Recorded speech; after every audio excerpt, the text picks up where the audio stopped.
Marcher est encore un effort important pour Philippe Gattard. Mais se tenir debout et entrer dans une auto-école afin de se réadapter à la conduite tient déjà du miracle pour cet homme dont le pronostic vital était clairement engagé en octobre 2014. J'ai fait un AVC il y a 2 ans. Enfin, il y aura 2 ans à la fin du mois. Voilà. J'ai fait un hématome cérébral. J'ai été 6 mois en rééducation. Je suis sorti de fauteuil roulant il y a à peu près 1 an. Voilà, avec beaucoup de boulot, mais bon, ça va. C'est normal. Hop là. Sur ta tête. Hein. Tu recules le siège peut-être un peu avant, peut-être non?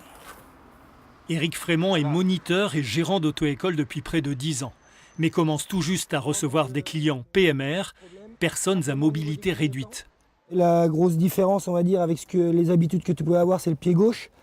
Donc on bascule de l'accélérateur au frein avec le pied gauche et je te rappelle que ton talon, je veux qu'il soit positionné un peu plus face à la pédale de frein pour avoir un bon pivot entre les 2 pédales.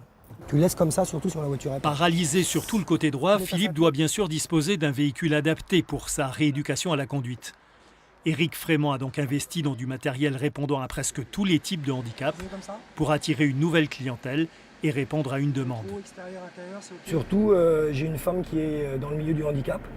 Et en fait, on en a discuté ensemble, on a étudié un petit peu ce qui se faisait et surtout ce qui ne se faisait pas.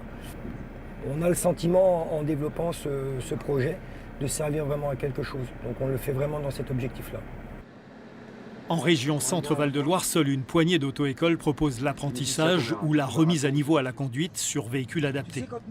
Pour toutes les personnes à mobilité réduite, la procédure est similaire.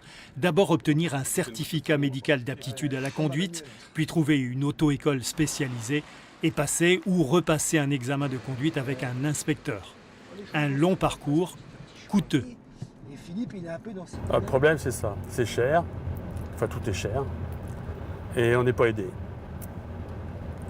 Donc, malheureusement, les gens qui sont smicards, je ne sais pas comment ils font.